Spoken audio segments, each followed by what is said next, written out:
Bueno, buenas noches a todas y a todos y bienvenidos a este que es nuestro conversatorio de hoy. Se llama Cannabis, Psicodélicos y Salud Mental.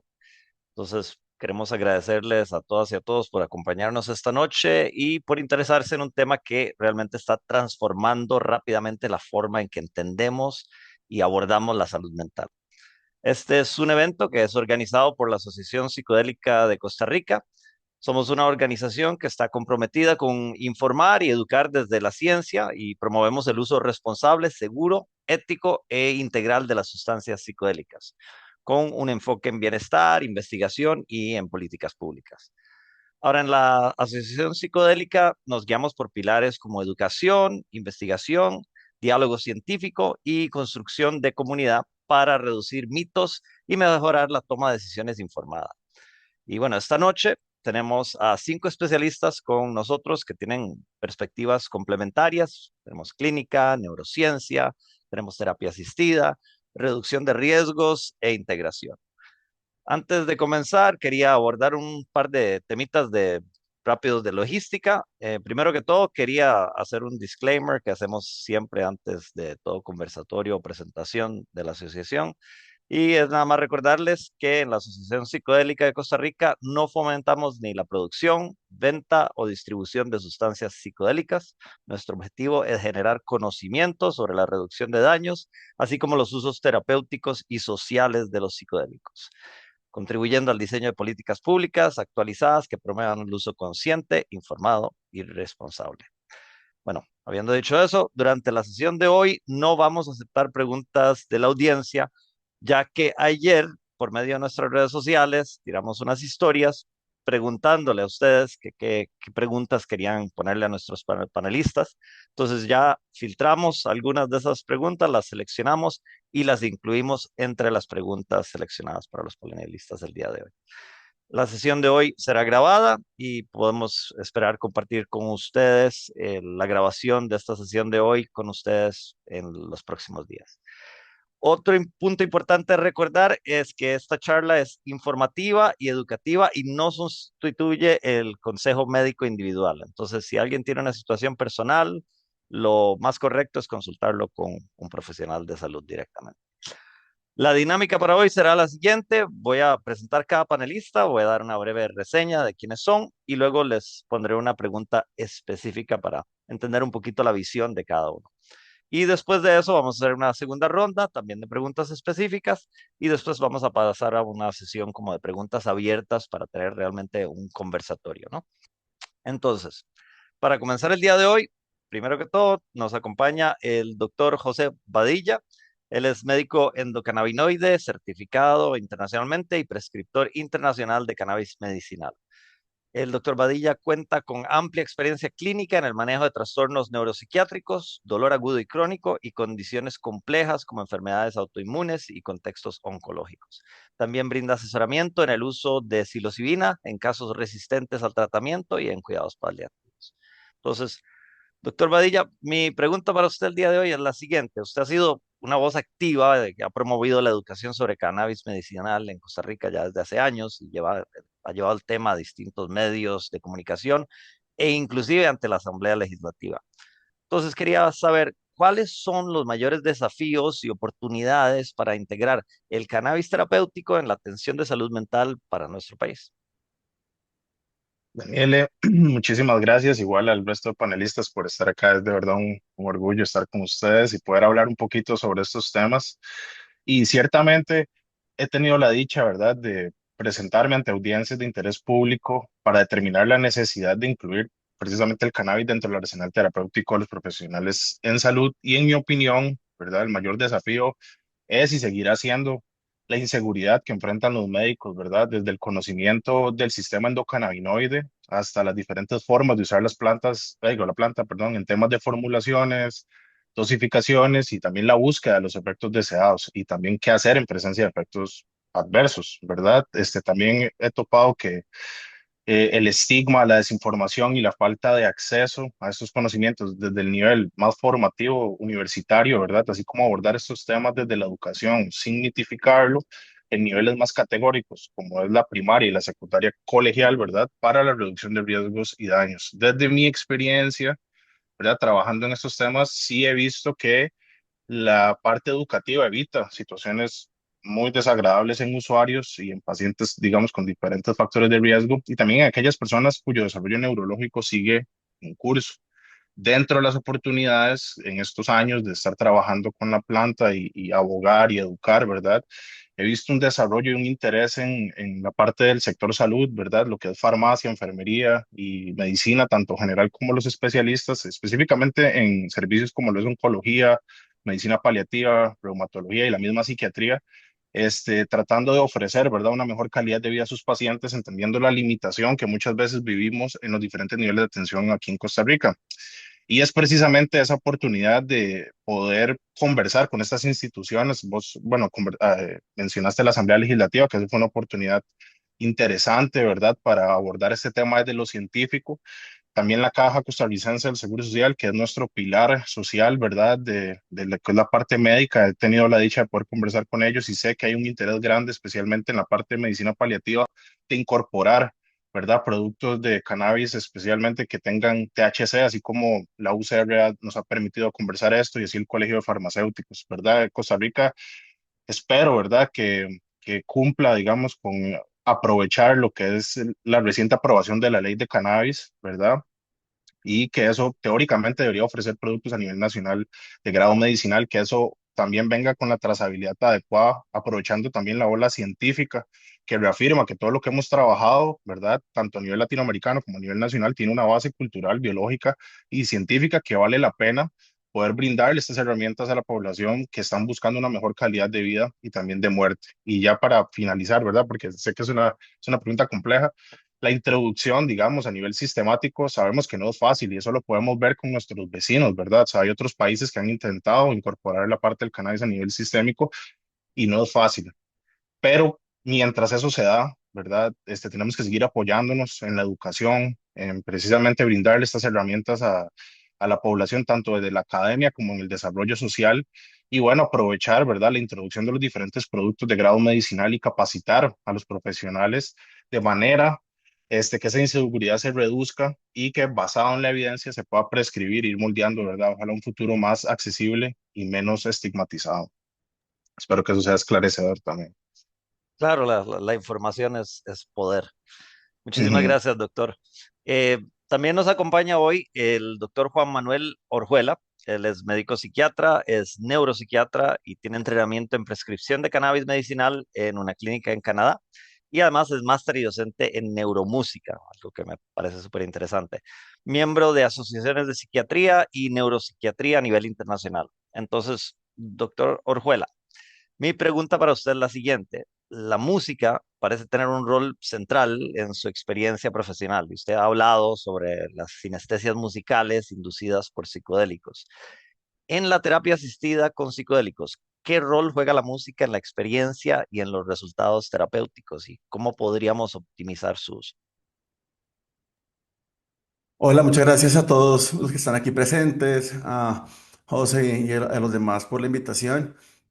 Bueno, como bien lo mencionabas, yo entré al mundo de los psicodélicos a través de mi línea de investigación, que es la interfaz música y cerebro. Yo llevo varios años haciendo investigación en trastornos musicales, gente con alucinaciones musicales, obsesiones, etcétera. Y desde hace ya varios años vengo entrevistando a personas con sinestesias, que es la capacidad de ver la música. Hay gente que nace con esta habilidad, más o menos el 1% de la población puede ver la música desde que nacen, y otros que no somos sinestésicos podemos ver la música bajo diferentes estados, como el consumo de sustancias psicodélicas. En este caso, me interesó mucho la psilocibina. Entonces, digamos que de esta manera al mundo de los psicodélicos intentando entender cómo era posible que el cerebro pudiera en ese momento representar visualmente en el ojo de la mente, porque la gente no alucina con sinestesia, sino en el ojo de la mente, cómo puedes ver las frecuencias, los sonidos, los timbres de los instrumentos. Y aquí empecé a entender un poco la neurobiología, lo que hace la psilocibina en el cerebro, y es cómo crea esa conversación entre diferentes partes que habitualmente no conversan. Y por eso la conectividad funcional, que es que en este caso las regiones que escuchan, que son las temporales, con las que ven, que son las occipitales, se conectan y tienen un diálogo, una comunicación que no es usual o no es habitual en el estado, digamos, de reposo. Entonces, digamos que avanzando en este interés por los psicodélicos y la música, empecé a investigar sobre todo qué tipo de música, porque todos sabemos que la música es fundamental en estas experiencias, sobre todo de macrodosis, en los psiconautas, y la música es un sostén no verbal. Ya lo decía Ellen Bonney, quien fue una musicoterapeuta muy famosa en los setentas, que hay una serie de fases que atraviesan las personas. Ella trabajaba mucho con LSD, en este caso con psicodélicos, y ella hablaba de como una montaña, imagínense ustedes, y ya lo saben bien porque muchos han tenido experiencias, que eso es como un viaje donde hay un ascenso, hay un pico y hay un descenso. Y Ellen Bonney trabajaba mucho sobre todo con imaginería y música clásica, guiando a las personas en estas fases. Entonces hay un paper muy bonito que se lo recomiendo, que se llama El terapeuta oculto de Carl Harris, que se llama The Hidden Therapist, y habla de la música, del rol de la música en esto. Y me gusta mucho porque en este paper tienen como dos poblaciones que hacen experiencias con psicodélicos. Por un lado, unos que les fue, entre comillas, bien, que consideraron que la música era una guía, por ejemplo, o sea, como la música me llevaba a lugares de mi inconsciente, a lugares reprimidos, que me calmaban, que me permitían tener una apertura de la experiencia e intensificaban las emociones, que eso se ha visto, por ejemplo, con el LSD, que era una intensificación de la emoción musical. Pero otro grupo también decía que la música que les pusieron en esos protocolos los llevaba para otros lugares, los desenfocaba, era muy disonante, los irritaba, les generaba más resistencia, intensificaba el malestar. Ponían el ejemplo de alguien que era como muy aversivo con la religión y una de esas canciones era como un canto gregoriano, una cosa que digamos como un poco de esa connotación de música religiosa y se paró, se puso muy mal, a mí no me pongan nada de esto en mi viaje. Entonces la gente se puede molestar también con la música en algunos contextos. Obvio, todo es digno de interpretación. Entonces lo primero es eso, ¿no? Saber que la música es un sostén fundamental y una forma de darle, digamos, en este caso, guía también a la experiencia. Para no alargarme tanto, porque ya no sé ni cuánto llevo, pero voy a hablar por ahí como un minutico más. Algo que también se discute mucho y que creo que hay mucho por investigar es la característica de la música. Es decir, muchas personas ponen listas pregrabadas, como por ejemplo esta famosa lista de Copenhagen, que está en Spotify, que es una lista para psicodélicos, hecho por el grupo de Copenhagen, que han trabajado muchísimo. Pero aquí es mucha música clásica, grabada, versus, por ejemplo, yo sé que Carmen también trabaja mucho esto, ella canta, en Colombia también aquí yo tengo mis cuencos, hay terapeutas de sonido, instrumentos más ancestrales, ¿no? Tambores, de piel de ovejo, etcétera. Entonces está la discusión de cómo la experiencia de la música pregrabada o la música en vivo, ¿no? Cómo es de diferente que tú le toques a alguien un instrumento a que le pongas una lista pregrabada. Entonces, y igual de hacerlo individual o colectivo son cosas que están todavía por definir, música familiar o música no familiar. Les recomiendan al principio música que sea reconocida para el paciente, pero realmente cuando está en el pico, lo ideal es que no conozca, que la música sea tan inhóspita como los terrenos que está transitando por su inconsciente, ¿no? O por la experiencia. Entonces, ya para finalizar, quiero únicamente mencionar que en la revista de MAPS, que ustedes conocen este grupo pues, multidisciplinar de psicodélicos, tiene una edición especial de música. Esta en específico, que es esta azul, está dedicada todo a lo que tiene que ver con música y psicodélicos y se las recomiendo. Yo tuve la oportunidad de que me la dieran en físico el año pasado ahí en Denver, que nos encontramos también con Carmen, pero supongo que uno la puede conseguir de otra manera o en PDF. Muchas gracias. Doctor, muchísimas gracias. Absolutamente fascinante. Creo que para muchísimos psiconautas el tema de la música es importantísimo y ya tomé nota del paper del terapeuta oculto de Harris. Muchas gracias. Continuamos con la doctora Carmen Amezcua, que es médica psiquiatra. Ella tiene más de 19 años de experiencia en el sector de salud en Latinoamérica. Es especialista en trastornos afectivos y en adolescentes y cuenta con certificación internacional en terapia asistida con psicodélicos y una formación avanzada en endocannabinología. Su trabajo integra la experiencia clínica con la medicina integrativa y comunitaria. Ahora, doctora, usted es pionera de la psiquiatría interactiva en México, ¿no? Integrativa. Y usted integra tanto el aspecto ceremonial con lo psicológico y lo médico. ¿Por qué considera usted que es importante combinar los saberes ancestrales con la evidencia clínica moderna de las terapias psicodélicas? ¿Y cómo diría usted que se logra este equilibrio, ¿no? En la práctica real? Porque hay una sabiduría en nuestros ancestros que se fue perdiendo a lo largo, pues, de la historia de la medicina y particularmente creo que para la salud mental fue muy difícil porque la historia de la salud mental está rodeada de estigma. Recordemos, pues, cualquiera periodo histórico que ustedes puedan imaginar. Imaginen a alguien que piensa diferente y ese alguien diferente era ahogado en el río, era puesto en la hoguera, era pues puesto en la guillotina, encerrado en una celda con candados y cadenas, simplemente por pensar distinto. Y bueno, eso fue verdaderamente lo que dio pie también a la psiquiatría moderna, una psiquiatría que como yo he llamado, hoy resulta obsoleta porque pues a través de el etiquetar y vamos a decir agrupar ciertos síntomas, la gente entonces recibe una etiqueta y a partir de esa etiqueta, pues una serie de expertos pagados por la industria farmacéutica, pues generan unas guías de tratamiento. Y estas guías de tratamiento son iguales para un niño de 6 que para un anciano de 99 años. Hablemos de depresión. Un medicamento como escitalopram es exactamente prescrito en un niño de 5 años que en un niño de 80 en la misma dosis, bajo el mismo esquema, sin importar nada y sin importar todas estas cosas que nuestros pueblos originarios nos dijeron que eran importantes. La comunidad, el baile, como decía Juan, la música, los tambores, las guitarras, el ruido de la naturaleza, el silencio mismo, el contacto con las plantas, con los elementos y obviamente el uso de la comida como medicina y el uso de las plantas como medicina. Y creo que cuando yo salí de la carrera, lamentablemente me topé con una historia personal donde ese sistema de salud que pues había yo aprendido durante pues todo medicina y después la carrera de psiquiatría que me aventé, que no fue corta, porque hice 4 años de psiquiatría, 2 años de psiquiatría del adolescente, 2 años en un fellow que me fui a hacer salud mental comunitaria en Wisconsin y regreso y para mí que sufría yo de un trastorno de estrés postraumático, eso fue insuficiente.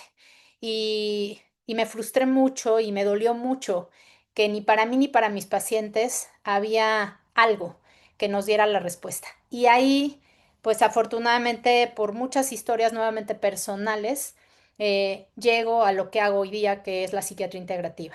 Eh, una de ellas fue la persona que cuidó de mí durante toda mi infancia y mi adolescencia y probablemente parte de mi adultez temprana, que fue una oaxaqueña. Y esa mujer oaxaqueña no hablaba español, hablaba su dialecto y ella pues me cuidaba con la comida y me cuidaba con las plantas. Y me dio muchas recetas con su amor y con su dialecto que me conectó con mi tierra, con pues, lo que es patrimonio hoy de mi nación, que es la herbolaria mexicana.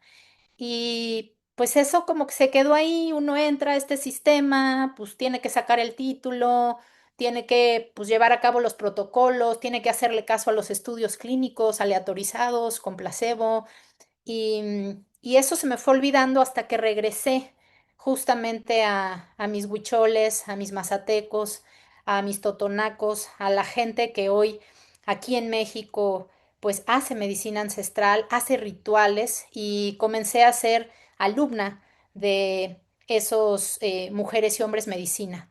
Y todos esos chamanes me retornaron a la raíz y a lo que realmente era importante para mí. eh, Tuve la oportunidad de viajar con estas medicinas y la ayahuasca, que fue probablemente mi primera gran experiencia, me dijo así con términos, puntos y señales que lo que yo estaba haciendo no era lo que me iba a conectar con el amor y que yo tenía que caminar por otro lado. Y pues me mostró, digamos, la importancia de la espiritualidad, de ver el cuerpo como una vasija compleja, de entender la mente a partir del trauma y de lo básico que es lo regresar a lo fundamental, que son los hábitos de un ser humano. Y cuando vi eso en mi viaje, no entendí en realidad que a eso hoy la Organización Mundial de la Salud, a partir del 2017, reconoce como parte de un modelo de medicina y de psiquiatría que se llama psiquiatría integrativa, que tiene cuatro pilares.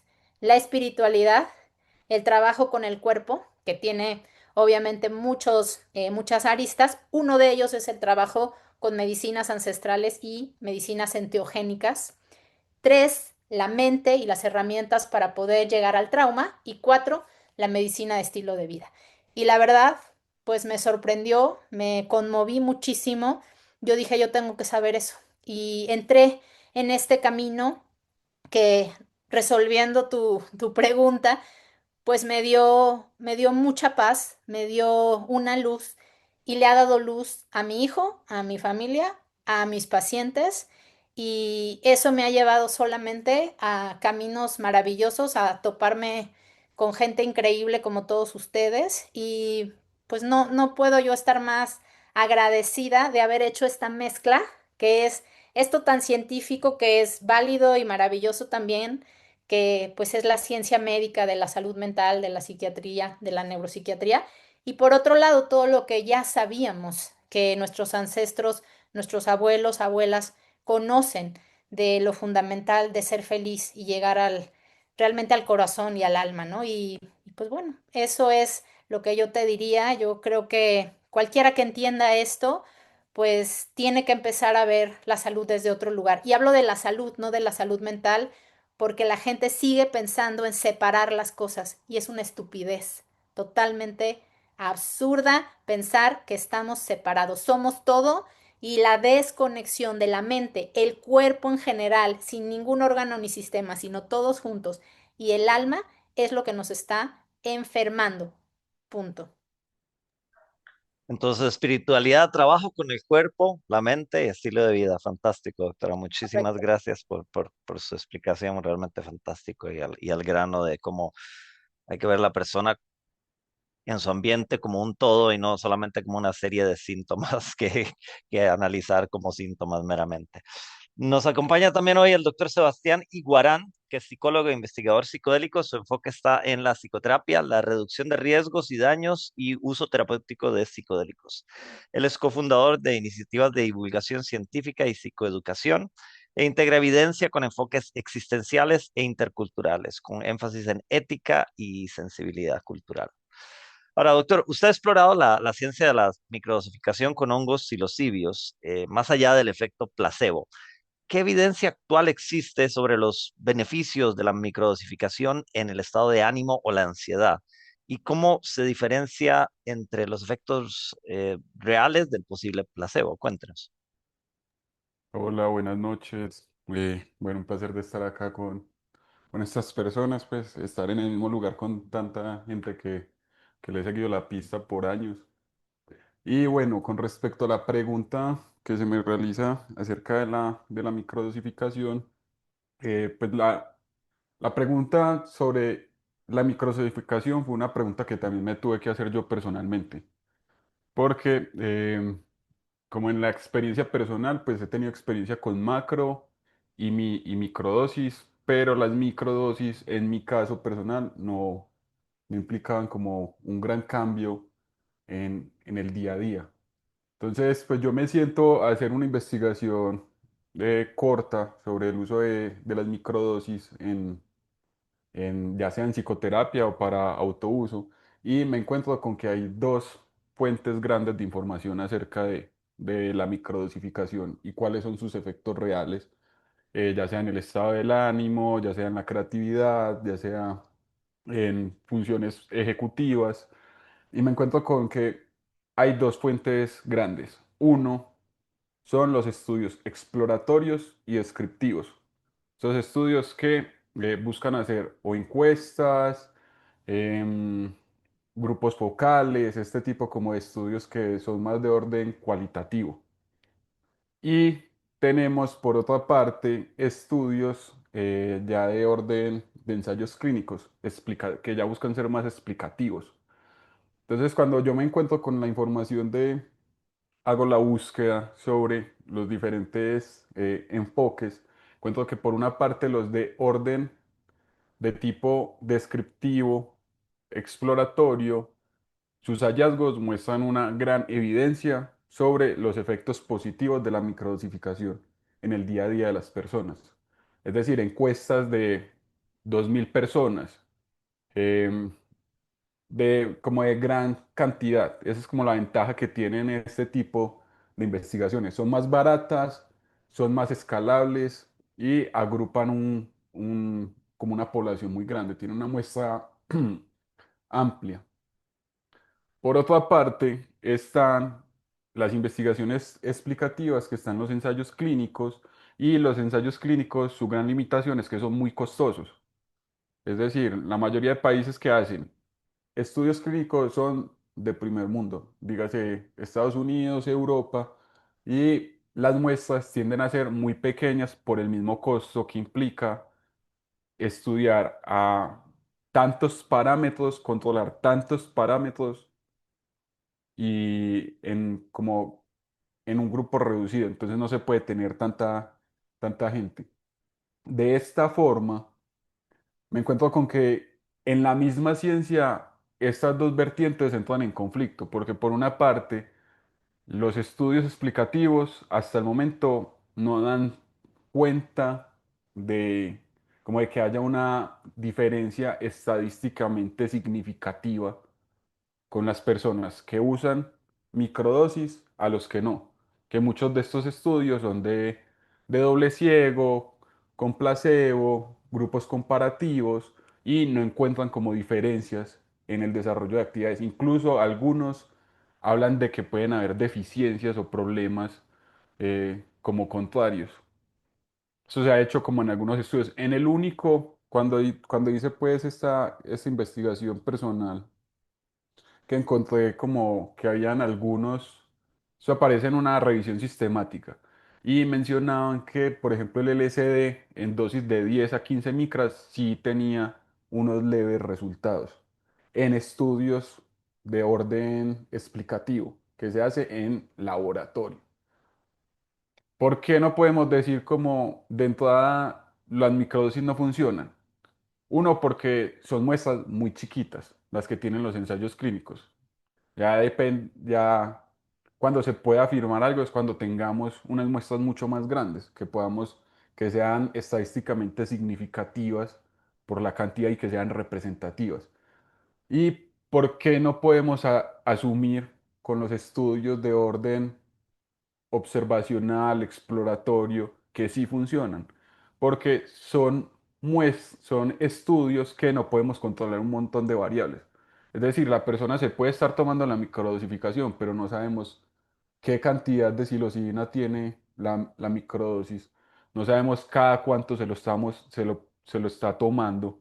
Y no podemos saber mucho si gran parte de los resultados sean expectativas acerca de lo que le va a producir, porque hay muchas personas que escuchando se emocionan ellas mismas y solo el efecto de sentir que eso les va a mejorar el estado del ánimo, les va a mejorar su capacidad y su rendimiento cognitivo o su creatividad, ya eso por sí mismo tiene un efecto terapéutico. Es decir, los efecto placebo no significa que no sirva. Efecto placebo puede servir, pero no quiere decir que directamente la sustancia esté haciendo efecto. Para ir redondeando como la pregunta, esto es una pregunta que no tiene, yo no la voy a cerrar aquí y todavía hay muchos estudios que se necesitan hacer. Mm, Todavía hay autores que también hablan de que no se han hecho las correctas mediciones durante los experimentos. No se tienen las herramientas necesarias para medirlo. Y un tema que me parecía muy particular, que es por ejemplo en los estudios clínicos, es que estos estudios clínicos Eventualmente son en lugares súper controlados que no dan apertura a lo que las microdosis teóricamente pueden estar ayudando, y es a la flexibilidad cognitiva, porque son espacios súper estructurados.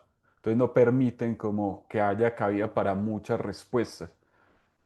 Por eso se necesita desarrollar unas metodologías que puedan medir de mejor manera y llegar a como unas conclusiones más certeras y más importantes. Lo que sí le recomiendo a la gente que esté escuchando esto es que uno, tener una fuente confiable. La mejor posibilidad es cultivar cada quien su propia microdosis, más allá que comprar. Y segundo, también que se ha hipotetizado este tema de las valvulopatías, comparándolo por el uso de algunos medicamentos que estimulan los receptores 5HT2B, si no estoy mal, y que esta estimulación crónicamente puede causar valvulopatías en el corazón. No es como decir una afirmación exacta, solo se ha hipotetizado. La recomendación es siempre tener cuidado y minimizar los riesgos en la medida de que si me estoy tomando unas microdosis, no vale de nada dejar de tomarme el escitalopram, dejar de tomar un antidepresivo, un inhibidor de la recaptación de la serotonina o esa clase de medicamentos si me voy a seguir tomando las microdosis como de por vida. La idea es también que las microdosis se usen por unos periodos determinados, se pare para integrar y luego se puede retomar más adelante. Esa sería como la información que les puedo compartir acerca de la microdosificación. Doctor, muchísimas gracias. Es muy interesante, especialmente porque hoy día, pues el tema de la microdosis se ha puesto muy de moda, ¿verdad? En particular con psilocibina. Entonces, muy interesante. Vamos a tener que entonces esperar estudios clínicos de mayor escala y tal vez mejores metodologías para tener mayor claridad y por mientras las personas que tengan interés, que compren olla rosera y que cultiven lo suyo. Bueno, y finalmente en este primer bloque nos acompaña la doctora Marta Pérez Carmona. Ella es psicóloga general sanitaria, neuropsicóloga y terapeuta psicoexpresiva.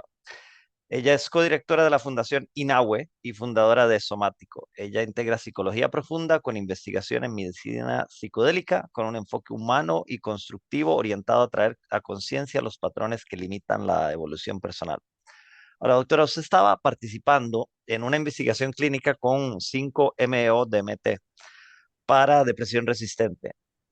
A mí me interesa mucho como sustancia. ¿Qué resultados preliminares le han impactado y qué desafíos específicos presenta la 5-MeO-dimetiltriptamina en comparación con otros psicodélicos más estudiados, como tal vez la psilocibina o el MDMA, en el contexto terapéutico?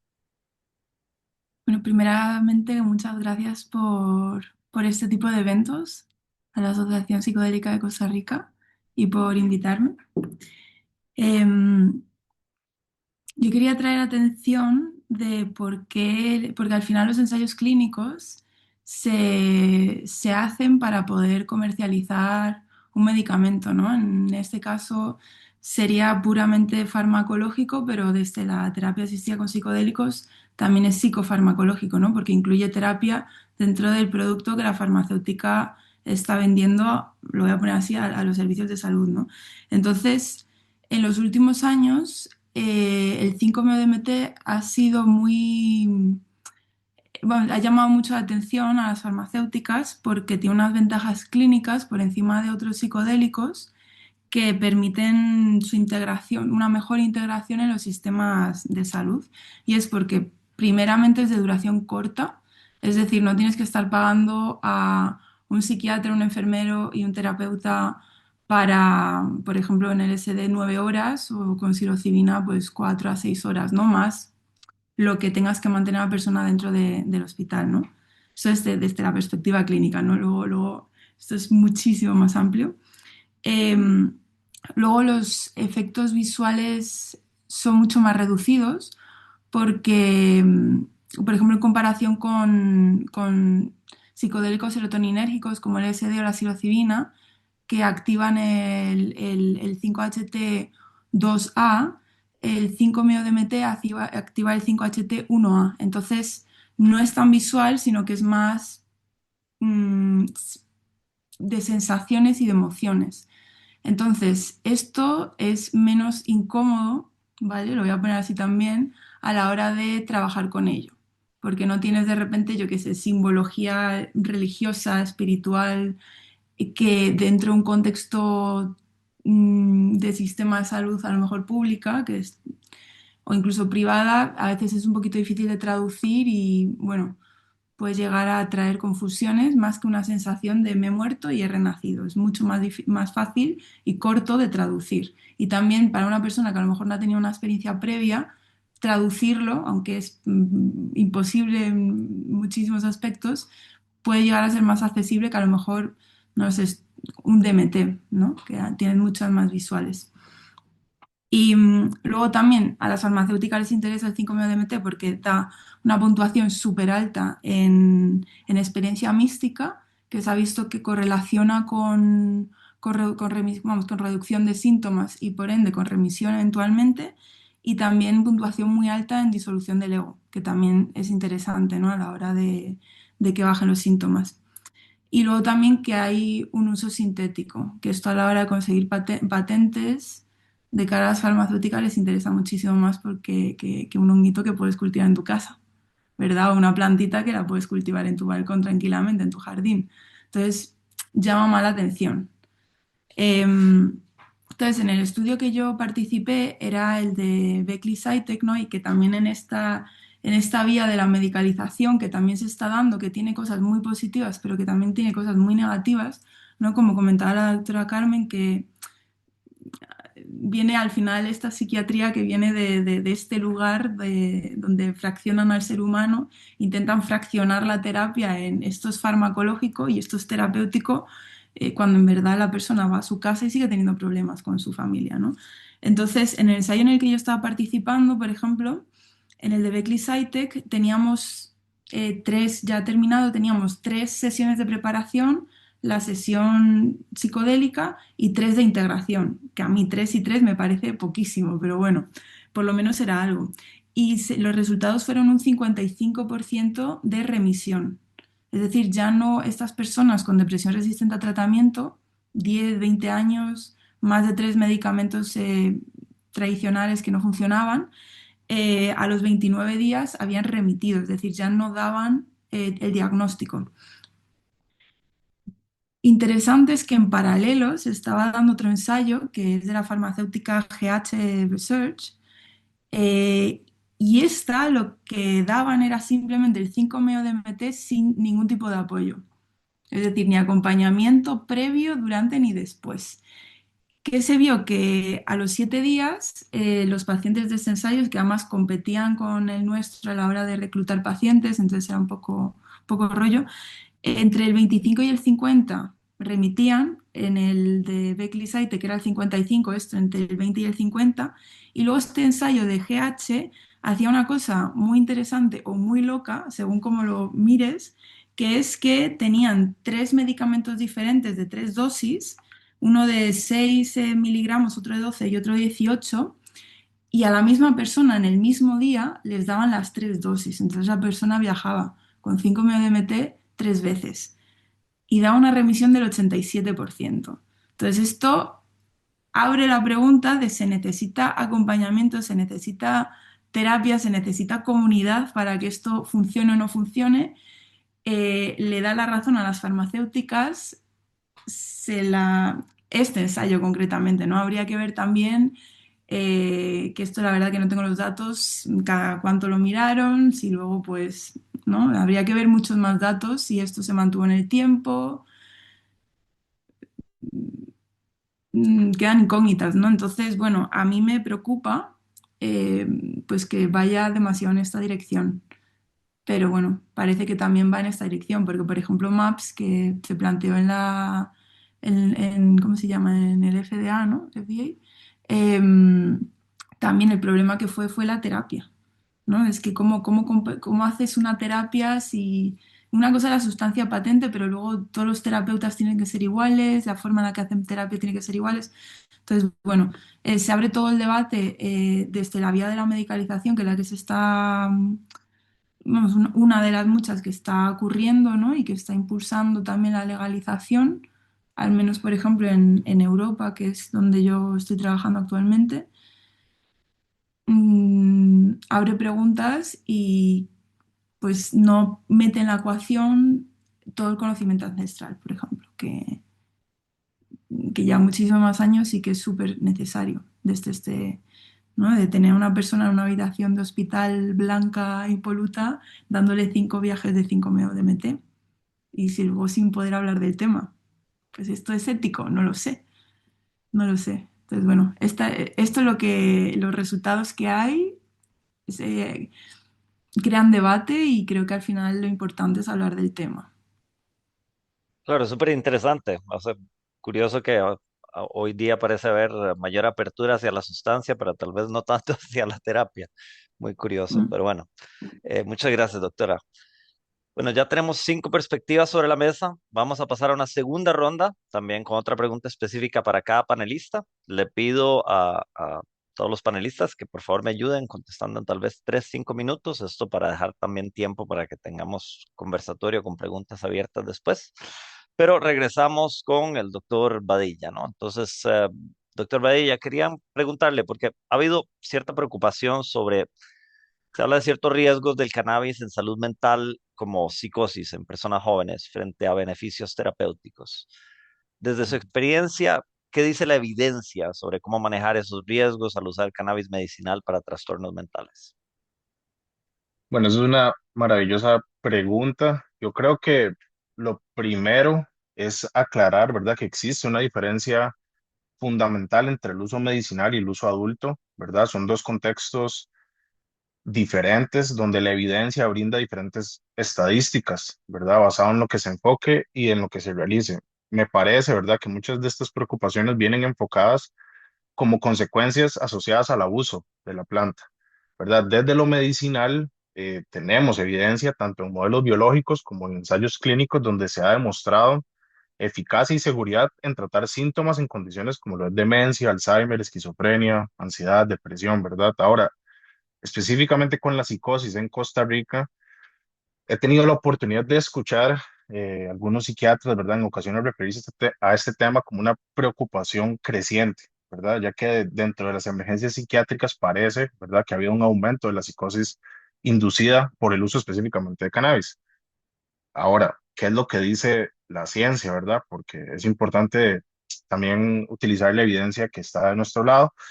Y es que desde hace décadas, ¿verdad? Desde los 70 aproximadamente, tenemos estudios que buscan la causalidad del uso de cannabis en psicosis, tanto como síntoma, como un precesor de un síndrome psicótico, ¿verdad? Como lo puede ser la esquizofrenia, que eso también es importante distinguir entre lo que es un trastorno psicótico y lo que es la psicosis, ¿verdad? Ya que estos términos suelen generar confusión y a veces están poco definidos en la literatura, entendiendo que la psicosis como entidad, ¿verdad?, es la pérdida de contacto con la realidad y esto, o sea, es complejo porque también puede presentarse de diferentes maneras, ¿verdad? El trastorno psicótico y obviamente esto queda muchísimo mejores manos en las manos del doctor y la doctora, ¿verdad? Pero el trastorno psicótico habla precisamente de la persistencia de estos síntomas acompañados de déficits funcionales, ¿verdad? Y en contexto de la psicosis inducida por cannabis, lo que habla la evidencia es que esto debería tener una resolución menor a un mes, que usualmente requiere de un antipsicótico y de la abstinencia del consumo, ¿verdad? Y si nos vamos a la evidencia, la mayoría de autores, ¿verdad?, consideran que el consumo de cannabis podría ser un factor de riesgo en personas vulnerables al desarrollo de la esquizofrenia. ¿Y o sea, a qué se refiere a eso, verdad? Personas que tengan antecedentes heredofamiliares de primer grado, que tengan un antecedente de psicosis, a nivel de género es más propenso a los hombres, a nivel de consanguinidad, gemelos idénticos, a nivel de raza, ¿verdad? Hay una estadística de 4:1 en la raza negra, ¿verdad? Y esto casi que en contexto de personas que consumen cannabis en edades tempranas en grandes cantidades, ¿verdad? Estos síntomas también se han demostrado pues, en personas sanas, eh, que pueden presentar síntomas positivos de la psicosis, como puede ser alucinaciones, delirios, así como síntomas negativos, como puede ser el aislamiento social, que eso se ha descrito bastante, y así como problemas cognitivos de la memoria y de la concentración. Y esto, ¿verdad? Todo asociado a los productos muy enriquecidos en THC, que ha sido la molécula que, bueno, se ha visto que podría generar estas cosas, pero no podemos decir con afirmación así, ¿verdad? Concreta, 100% que lo genera. Entendiendo esto, ¿verdad? Los estudios han tenido resultados muy contradictorios precisamente por los criterios de inclusión y exclusión que toman para estos estudios, ¿verdad? Son muy heterogéneos, específicamente en condiciones de dosis y las respuestas a dosis, la temporalidad, la dirección, la especificidad, la plausibilidad biológica. O sea, hay muchos factores que no se están tomando en cuenta. Y también la estadística, ¿verdad? Habla que la mayoría de personas que están expuestas a cannabinoides no experimentan ni psicosis ni esquizofrenia, ¿verdad? O sea, las tasas de esquizofrenia no han aumentado en relación al aumento del consumo de cannabis, ¿verdad? Ahorita sabemos que hay una estadística aproximada de abuso de la planta de un 7 a un 12%, mientras que la estadística de esquizofrenia se ha mantenido exactamente igual, de un 1 a un 2%. Entonces, para responder tu pregunta, ¿verdad? La evidencia indica que para mitigar estos riesgos es de suma importancia la trazabilidad del producto, ¿verdad? Saber de dónde viene, qué contiene, y esto lo hablamos por medio de los certificados de análisis. La información basada en evidencia desde los niveles más elementales formativos, ¿verdad? Reduce riesgos y daños. Y lo más importante, el acompañamiento profesional de profesionales capacitados que sepan las consecuencias del abuso y de la sustancia, ¿verdad? Y que sepan dosificar y utilizar diferentes moléculas de la planta, ya que como cualquier, o sea, planta, ¿verdad? Tiene una, o sea, tiene muchas moléculas y que estas en muchos casos puede subsanar las mismas afecciones sin alimentarlas, ¿verdad? Entonces, más o menos por ahí va la cosilla. Muchísimas gracias, doctor. Sí, creo que en el mundo del uso no terapéutico del cannabis entre los consumidores hay toda una variedad tan enorme de distintas plantas, tratamientos, formas de consumirla que es muy difícil decir es esto, ¿verdad? Lo que está causando esto otro y hacer esa correlación. Entonces, sí, muy interesante. Creo que de ahí de nuevo, información es poder y saber qué se está consumiendo y en qué cantidades y de qué manera, de ahí el tratamiento terapéutico. Em, bueno, pasamos ahora siempre sobre más o menos el mismo tema con el doctor Orujuela, pero doctor Orujuela, usted siendo especialista tanto en cannabis medicinal como en psicodélicos, ¿usted cómo compararía el potencial terapéutico del cannabis frente al de sustancias psicodélicas para el tratamiento de problemas como ansiedad o insomnio? Bueno, es una buena pregunta también. Yo creo que hay que entender de base cómo funciona cada uno y aquí no me quiero extender porque hablar de sistema endocannabinoide es muy complejo, pero los cannabinoides activan un sistema que es muy diferente al que actúan los psicodélicos y actúan principalmente en un sistema llamado endocannabinoide. Cuando hablamos de cannabis medicinal, es como decir lenguaje, ¿sabes? Es una palabra muy amplia. Y en cannabis tenemos básicamente tres tipos de productos: ricos en CBD, uno a uno, y ricos en THC. Entonces, ¿de qué estamos hablando para ansiedad y para insomnio con cannabis? Donde más estudios hay, por ejemplo, con CBD, y los hace el doctor Kripa, que tuvimos la oportunidad también de compartir en algún momento con él de la Universidad de Sao Paulo, es en ansiedad social. En esto hay muchísima investigación, gente con fobia social, miedo a hablar en público, rubicundez, taquicardia, evitación. En esas personas funciona muy bien el uso de cannabidiol, más o menos a 300 miligramos, porque eso es lo otro, cuáles son las dosis, las presentaciones. Ellos utilizan cápsulas de cannabidiol purificado versus los que son full spectrum. Aquí hay una discusión bien amplia de los productos con lo del cannabis, pero en ansiedad social funciona muy bien. Ya después, por ejemplo, en autismo, el grupo de Rafael Meshulam en Israel ha hecho unos estudios muy bonitos en estos niños con autismo que tienen inquietud, desasosiego, y que al final los psiquiatras habitualmente terminan dando es que risperidona, que es un antipsicótico convencional, pero los antipsicóticos a largo plazo dan muchos efectos adversos. Entonces, estos grupos han tomado, por ejemplo, muestras del líquido cefalorraquídeo y se han dado cuenta que ese sistema endocannabinoide está bajo. está hipotónico, el tono está bajo. Ya han empezado a tratar estos niños con cannabinoides, más o menos 60 miligramos cada 8 horas, con resultados interesantes. Yo tengo un montón de pacientes con autismo, pero adultos, no soy psiquiatra infantil, que también han tenido beneficios con el uso de cannabidiol, por ejemplo, esas dosis. En enfermedades neurodegenerativas, que es mi rama como neuropsiquiatra, yo veo pacientes con Parkinson, con Alzheimer, agitación. También en Grecia hay unos grupos muy sólidos haciendo investigación a corto y a largo plazo del uso de cannabidiol en personas con síntomas comportamentales en las demencias. Aquí yo tengo un montón de pacientes, yo estoy en Bogotá, en Colombia, y hay una cohorte grande de pacientes con esas características, Alzheimer, agitación, desinhibición, y la verdad es que les va muy bien como un coadyuvante. Debemos decir que habitualmente el uso de cannabis es un coadyuvante. Tratar solamente en monoterapia a los pacientes a veces es difícil, es como en la epilepsia. En la epilepsia sí funciona muy bien en ciertos síndromes, el Lennox-Gastaut, en Dravet, pero no le vas a dar solamente cannabis para tratarlo, ¿no? Entonces, el mensaje es, los cannabinoides sí tienen un efecto ansiolítico muy importante, el CBD principalmente, diría yo, en esas condiciones. El THC, ya que me preguntaba sobre el insomnio, lo utilizo también en pacientes con insomnio crónico, pero sobre todo, ahora que mencionaban el trauma, en personas que tienen experiencias traumáticas, es muy interesante la reducción de las pesadillas. Y se los digo como psiquiatra, donde uno puede poner a dormir a alguien con un medicamento, una trazodona, mirtazapina, pero ¿cómo modificas tú la actividad onírica de los pacientes? ¿Cómo reduces la frecuencia del abuso de la cuchillada de la unidad de cuidados intensivos?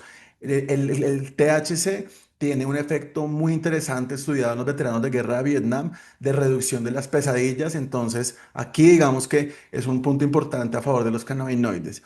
Y ya para finalizar, digamos que los psicodélicos, yo lo veo más como más ligado al efecto antidepresivo porque la vía es otra, 5-HT2A, red neuronal por defecto, etcétera.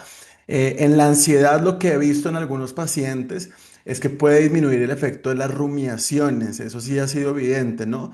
Es decir, no tanto, por ejemplo, yo esta semana ponía un reel de las crisis de pánico, me han llegado un montón de pacientes que después de yagé, después de psicodélicos, psilocibina, el pánico se les exacerba, terminan más enfermos en urgencias. Entonces, aquellos que tienen un grado de ansiedad, digamos, leve, que hace una experiencia muy bien guiada, orientada, sí he visto un efecto importante, sobre todo sobre las rumiaciones, pero y diría que sobre el insomnio, pues no hay un efecto directo, pero en la medida en que te mejoras de tu estado de ánimo, pues duermes mejor, ¿no? Entonces, si se te pasa la depresión después de una experiencia de terapia asistida con psicodélicos, seguramente estás más tranquilo y duermes mejor. Muy interesante la reducción de las pesadillas, ¿verdad? Porque esto no sé qué tanto habrá sido estudiado, pero muchos usuarios de melatonina, que es otro producto que la gente usa para el sueño, dice que les causa a menudo unos sueños demasiado intensos. Entonces me pareció muy interesante. Muchísimas gracias, doctor. Doctora Amezcua, antes estaba comentando que el sistema de salud mental actual se está quedando obsoleto, ¿no? Y también la doctora Pérez mencionó que no está realmente cubriendo las necesidades reales de muchos pacientes porque tal vez no los aborda de una manera realmente holística. ¿Cómo cree que las terapias con psicodélicos están catalizando un cambio de paradigma en la psiquiatría y qué se debe cuidar para que ese cambio realmente mejore la atención? Mm. Pues yo creo que Marta ha mencionado una preocupación muy grande, que es la medicalización de estos productos y evidentemente volver a poner en las mismas manos de farmacéuticas capitalistas voraces este tipo de sintéticos, porque seamos muy honestos, es mucho más barato la producción de moléculas sintéticas y además, de alguna forma, pues también hablando de un bufo, hablando del sapo, del 5-DMTO, pues imagínense que estamos ya hablando de una especie en peligro de extinción, que es lastimada, que es violentada, y entonces pues tener un sintético además facilita y protege el ecosistema y protege la especie del sapo.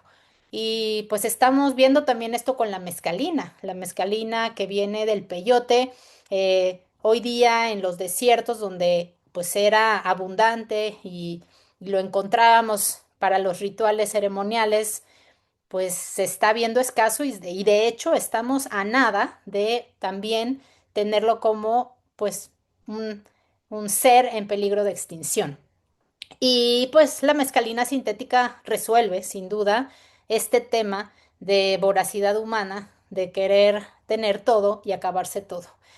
Pero pues otra vez nos lleva a cómo volver a la mitad y cómo evitar estos riesgos de hipermedicalizar y perderse de lo fundamental y de lo básico y pues no volver a caer porque además Marta mencionaba algo, pero quizá le faltó algo que yo veo que también es importantísimo, y es la famosa farmacoeconomía de estas medicinas en los modelos contemporáneos y hacia dónde se están moviendo. Y que la propia FDA pues con el MDMA, pues también alzó un poquito la alerta, ¿no? Estamos viendo terapias en Estados Unidos con MDMA que cuestan entre $5,000 y $10,000. O sea, y esto implica, pues sí, claro, la terapia con la molécula y la psicoterapia. ¿Quién es hoy capaz de pagar?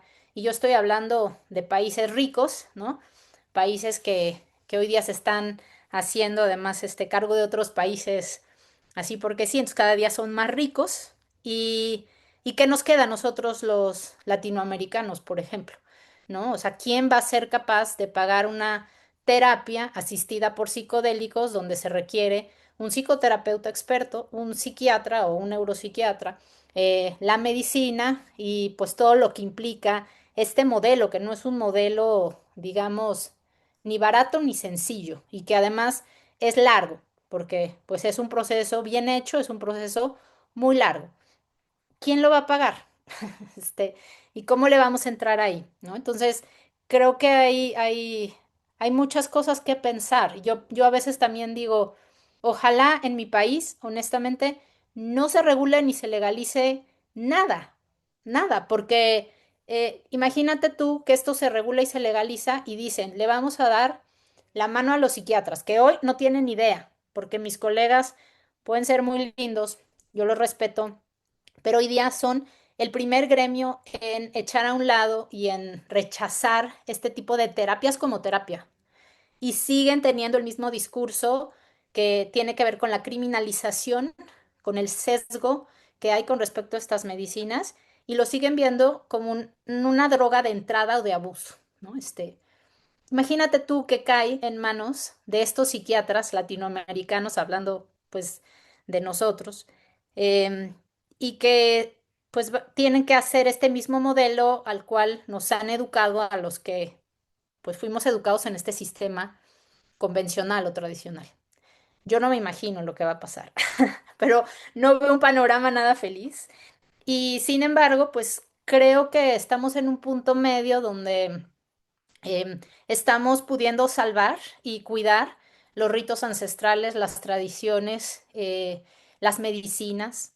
Yo les digo siempre a mis pacientes, si no cuidamos la ecología, si no simplemente pensamos un poquito más allá y procuramos la tierra, pues no va a haber ni desierto donde exista peyote, ni hongos en los bosques, porque pues, si no hay agua y no hay bosques porque están todos quemados y no va a crecer ahí nada, pues qué bueno que los quieran crecer en sus casas, pero pues si tampoco vamos a tener ni para comer ni para beber, no hay agua potable, o sea, si no cuidamos el planeta y empezamos por lo básico otra vez, lo que nos han enseñado, ¿cómo vamos a movernos en estos sistemas, ¿no? Entonces, yo creo que es difícil definitivamente guardar un punto medio. Para mí sigue siendo muy controversial y a veces yo misma me debato, ¿dónde estoy? ¿Yo dónde estoy? O sea, yo soy un médico que tiene un disfraz de psiquiatra, que claro que uso para ir al Senado y al Congreso y hablo con los diputados y estamos haciendo montones de cosas para las leyes, pero ¿eso de qué sirve cuando yo voy a afectar otro modelo que es valiosísimo, que es válido y que se está perdiendo? O cuando yo voy a afectar un territorio, o cuando yo voy a afectar una especie. O sea, si me explico, entonces ahí ya no me siento cómoda y me regreso a este lado y digo, pero yo no soy chamana, pero yo no soy maga, pero yo no soy bruja. Entonces, ¿dónde me pongo? Y honestamente te lo digo, no tengo una respuesta. O sea, creo que estamos en un momento crítico en el mundo. Creo que la pandemia de salud mental y de desconexión en la que vive el ser humano es terrible y que está ávido de buscar respuestas que el sistema que hoy tenemos no está dando y se está yendo para estas otras respuestas no convencionales que pues conocíamos que existían, pero esta mezcla rara, pues como medio, ¿qué te diré? Medio alebrije, como decimos en México, medio mezcla de todos los modelos y animales, quién sabe si sea la óptima, porque hoy hay gente que da medicinas, que es cocinero, arquitecto, no es, o da, y no tengo nada en contra, ¿me entiendes? Pero imagínate con esta complejidad en la que les estamos nosotros hablando de receptores, sistemas, modelos, diferentes herramientas, te metes a tratar la psique y el dolor humano con nada de información con respecto a lo que implica la responsabilidad de meter a un paciente en un estado no ordinario de la conciencia. Entonces, em, no sé qué decirte, o sea, no sé qué contestarte, porque para mí sigue siendo una duda. Para mí sigue siendo una duda. ¿Cómo hacemos? ¿Cómo, o sea, qué hacemos con esto, ¿no? Y para ser muy honesta, pues esto no va a parar.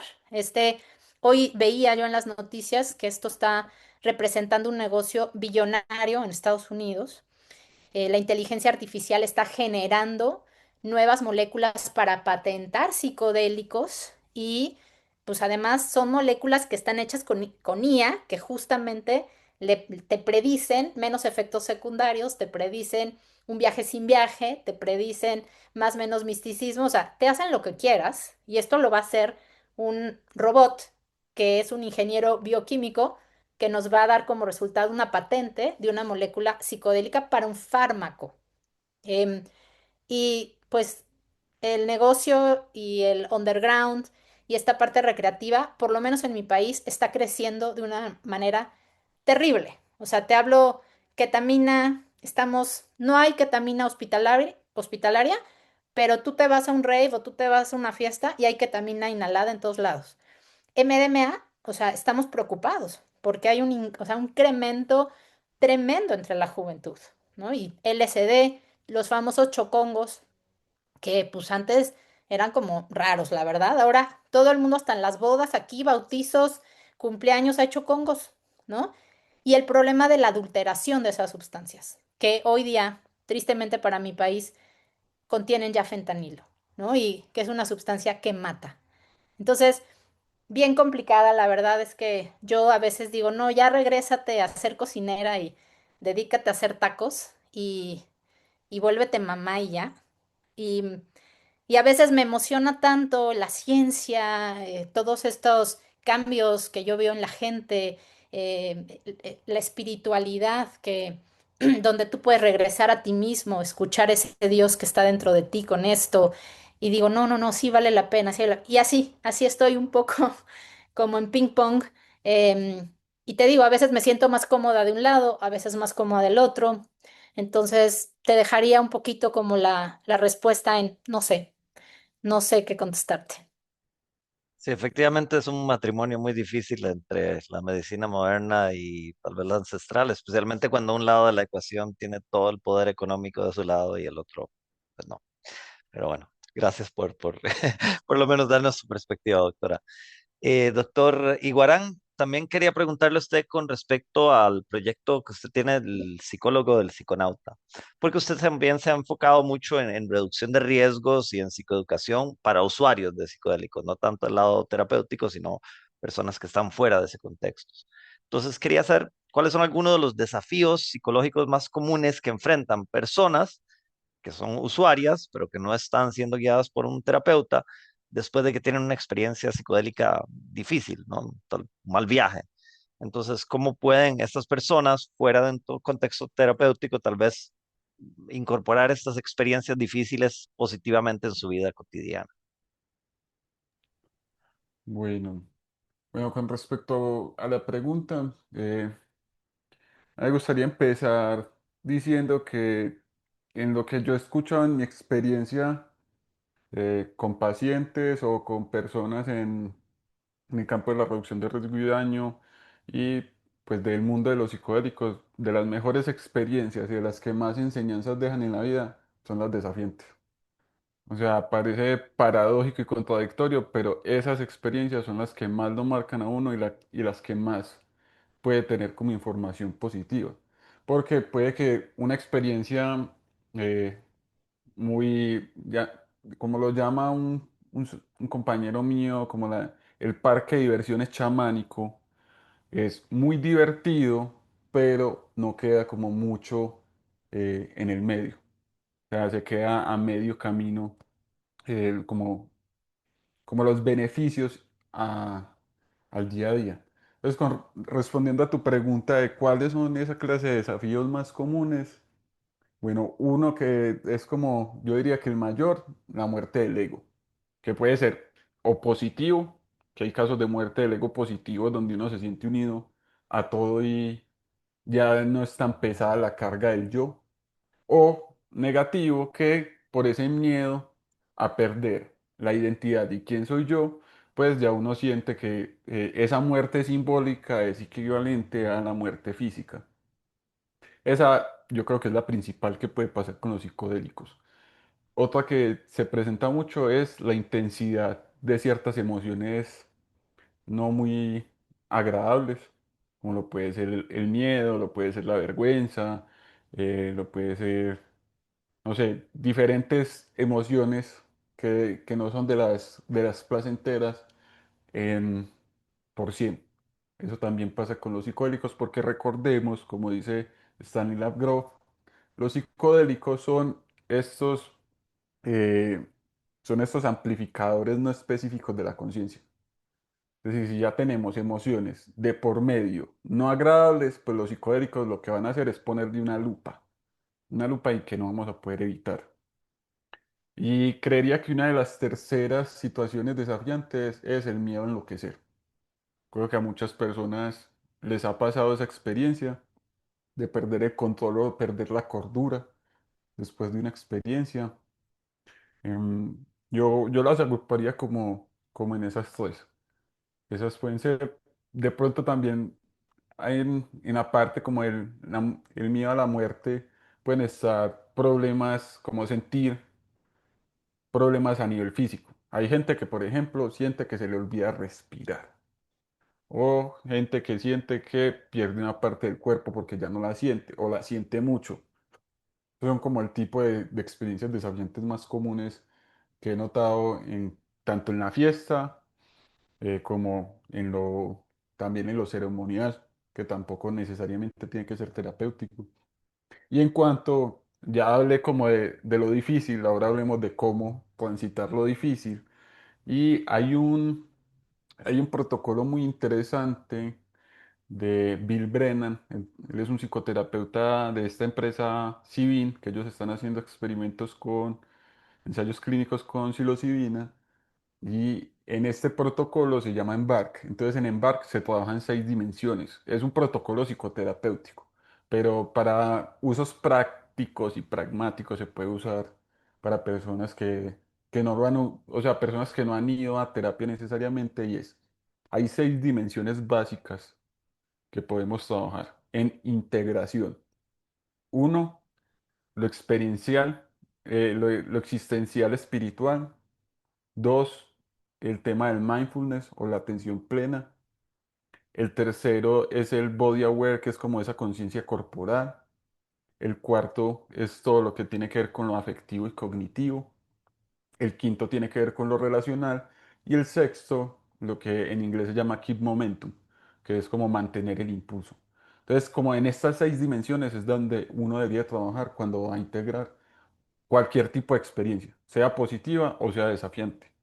En el caso de las desafiantes, eh, pues si es a nivel, digámoslo, existencial, espiritual, pues si esta experiencia tiene una alta carga existencial espiritual, pues trabajar mucho lo que algunos autores han llamado la inteligencia espiritual. Y es empezar a cultivar esa presencia de lo luminoso, de lo sagrado en uno mismo. Estos marcos son para cualquier tipo de persona. Lo sagrado, eso lo determina el sujeto. y cómo se acerca a estos marcos de lo que para él es eso que va más allá de su persona y es transpersonal. En el tema del mindfulness es llevar a cabo prácticas de conciencia plena. Hay muchas herramientas que se pueden cruzar entre lo mindfulness y lo cognitivo afectivo, que es por ejemplo el Vipassana. Es una metodología muy útil para trabajar esta conciencia plena sobre el cuerpo y sobre nuestras emociones y cultivar el observador de la experiencia. También en el tema como de lo afectivo, podemos trabajar el tema de la escritura, como afectivo cognitivo está la escritura, está también los, uno que puede ser como transversal son los círculos de palabra, conversar con las personas que se compartió la experiencia, puede ayudar a tener esta sensación de vulnerabilidad compartida.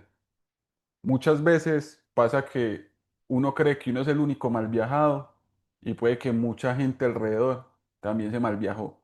Entonces esta experiencia de uno compartir es que yo también me mal viajé, también da como esa sensación de empatía, de empatizar con el otro y con la experiencia del otro y saber que eso también puede ser parte de la experiencia psicodélica.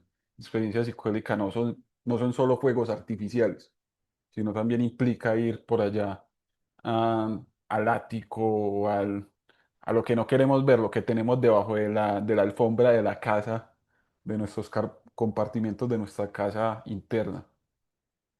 También en lo relacional es empezar a revisar esas relaciones, cómo las puedo transformar y qué de la experiencia desafiante me está mostrando hacia dónde reformular nuestras relaciones, cómo me estoy relacionando conmigo mismo y cómo me estoy relacionando con el mundo.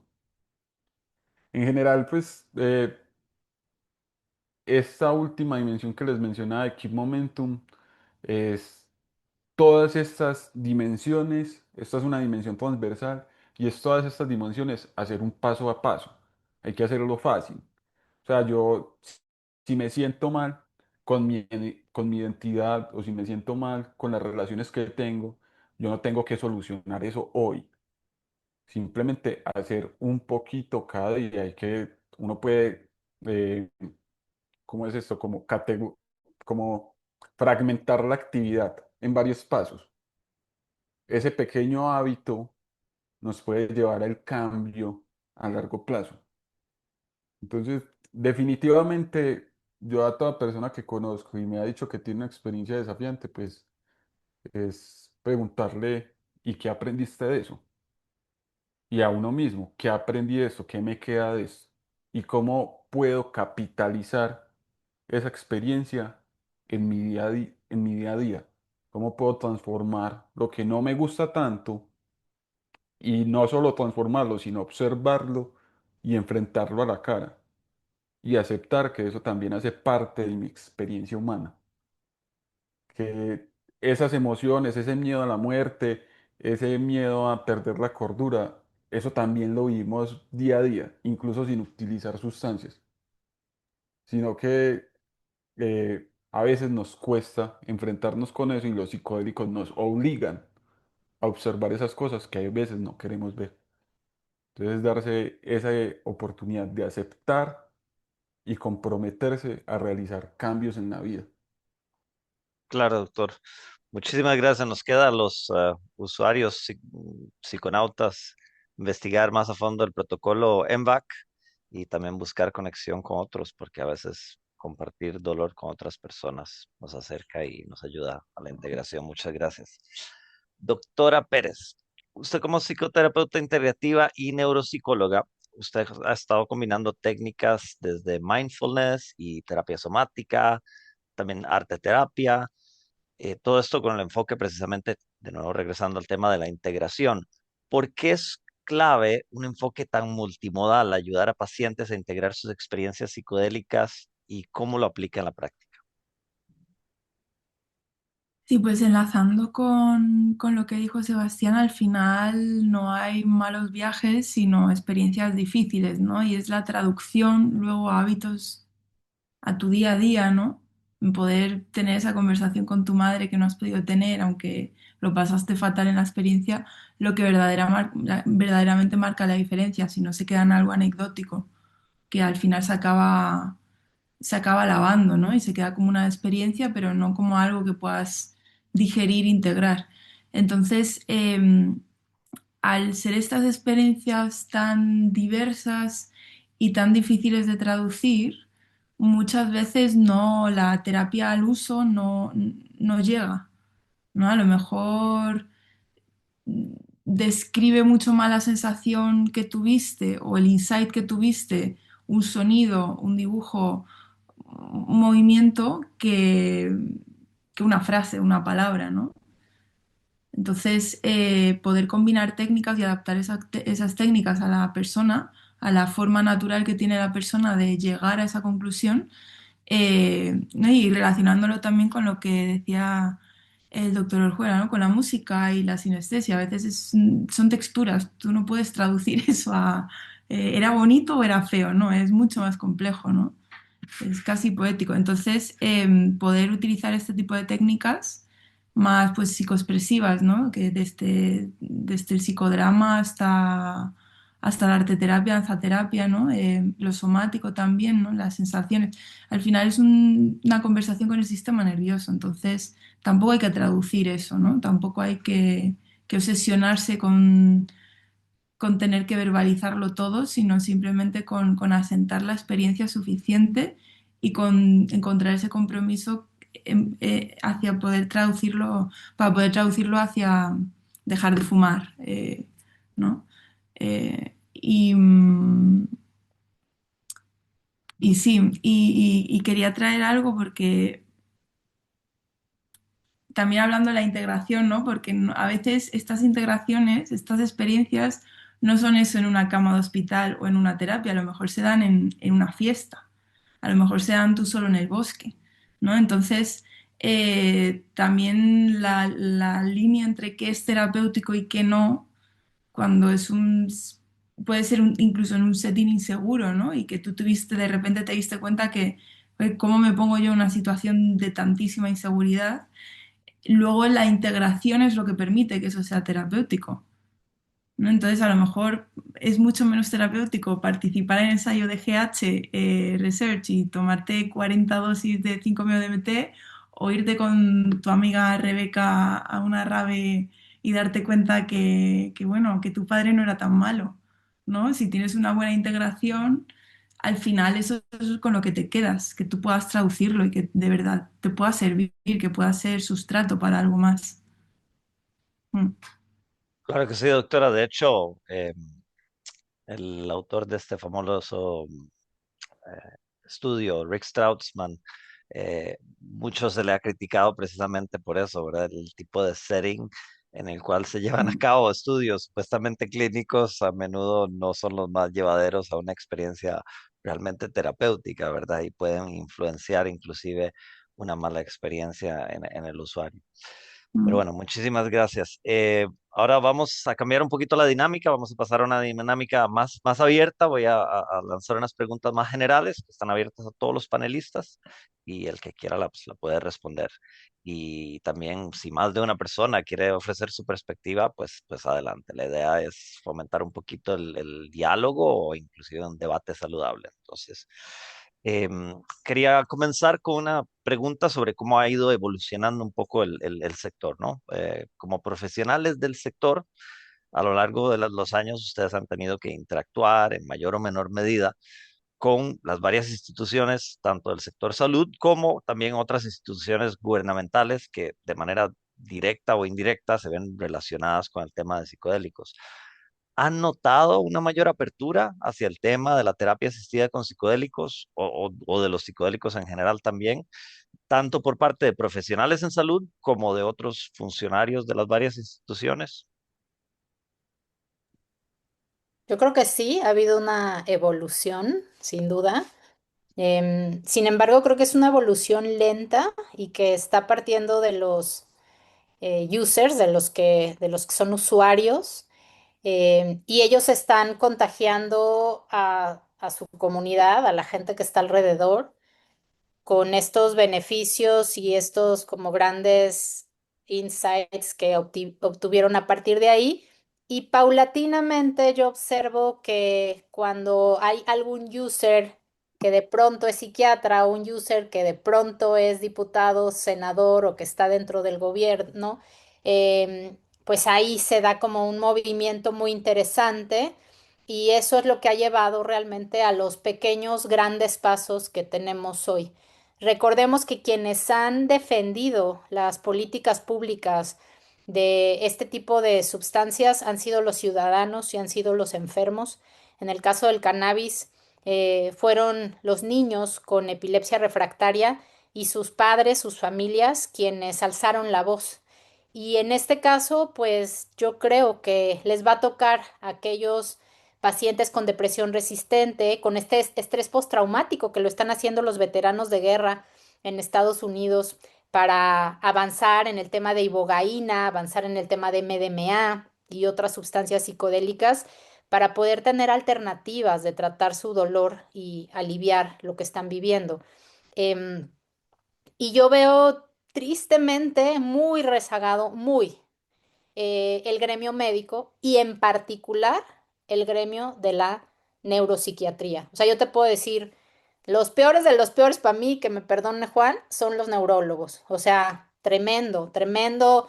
em, las cosas que me han dicho a mí en lo personal, y hablo a título personal, quizás su historia sea distinta y ojalá. A mí me ha ido muy mal.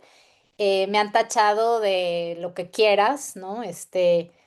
Y los principales detractores son neurólogos. Después los psiquiatras, o sea, que es absolutamente triste y devastador porque pues es finalmente a esos dos profesionales de la salud a donde pues estamos migrando para entregar la batuta o la estafeta de todo lo que puede ser el avance clínico y científico, lo cual, repito, es muy doloroso y triste.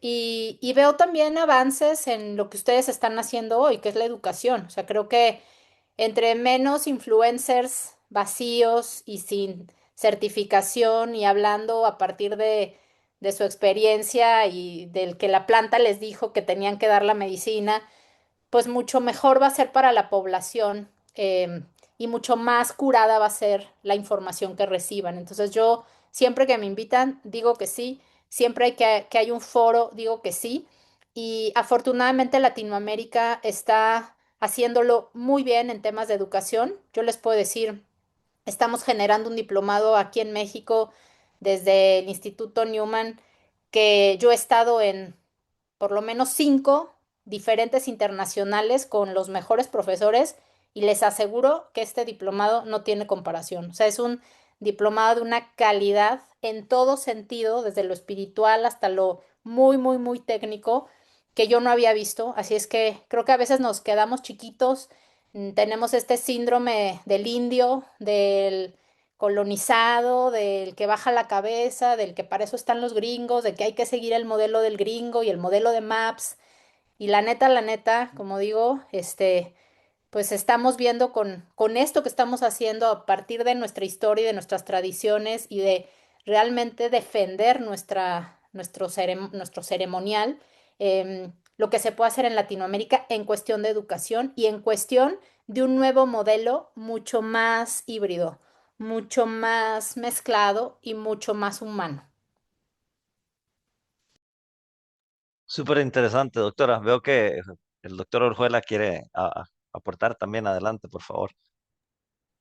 Sí, gracias. Yo creo que les comparto un poquito lo que pasa aquí en Colombia, lo que yo he visto a nivel de instituciones y del sector. Y por un lado, hay un grupo de micólogos, eso me ha llamado mucho la atención, de universidades reconocidas como la Nacional, que están haciendo investigación en entender primero el hongo. O sea, primero las especies que tenemos, por ejemplo, en Colombia, que son más o menos 30 especies, porque se pueden identificar un montón, en entender la química, entonces han incorporado químicos puros para mirar cuál es el espectro, porque así como el cannabis tiene este famoso efecto entourage, que no solamente es el CBD, el THC, sino que es todos los flavonoides, etcétera. También los hongos tienen como esa sumatoria de otras cosas diferentes a la psilocibina. Entonces, ha habido un interés curioso, ni siquiera por grandes instituciones y no son farmacéuticas, sino por entender. Y lo otro que ha sido para mí también muy difícil al momento de prescribir es en la calidad de los productos, porque como bien lo mencionan, uno puede cultivar o uno lo puede comprar. El tema es que aquí no tenemos productos y probablemente en ninguno de esos países, yo creo, productos regulados por una entidad como aquí es el INVIMA o la FDA o creo que es la COFEPRIS en México. Y eso es importante porque también en el mundo del cannabis, por ejemplo, los productos que son tan artesanales se contaminan. Yo trabajé en una farmacéutica de cannabis que por eso terminé en Canadá y cogíamos productos de la calle y los metíamos a un análisis y había unos que tenían materia fecal, otros que tenían otros hongos, metales pesados. Entonces, había un interés muy curioso también por mejorar la calidad. Por ejemplo, una microdosis, ¿no? La microdosis de cuántos miligramos de psilocibina debería ser o no, ¿no? En teoría de 1 a 2 miligramos, pero hay gente que dice, oye, esta microdosis está como fuerte, otros no me hizo nada. Entonces, hay una heterogeneidad muy grande en esos productos y ya hay como algunos aparatos de cromatografía, por ejemplo, portátiles que se están utilizando para saber realmente qué le están dando a la gente. Es eso por un lado. Y lo otro es que a nivel ya gubernamental ha sido difícil porque en Colombia la psilocibina está en un estado alegal, no es ni legal ni ilegal. Lo que puede llegar a ser ilegal en algunos casos es procesarla y venderla. Ahí, entonces los médicos, en ese caso aquí, son muy precavidos y hacen como todo, digamos, como a escondidas, como que nadie le dice, todo está como muy por debajo de cuerda porque hay un tema, digamos, como de un riesgo eventualmente, porque procesar y darle y venderle a un paciente es realmente crítico y pues ahí hay que tener cuidado también porque sigue estando dentro de esta lista de sustancias tipo 1 que ya las están revaluando en Estados Unidos, ¿no? Entonces, en eso he visto un poquito como el movimiento por aquí, por estos lados. Muchas gracias, doctor. Veo que Sebastián tiene la mano levantada, pero adelante.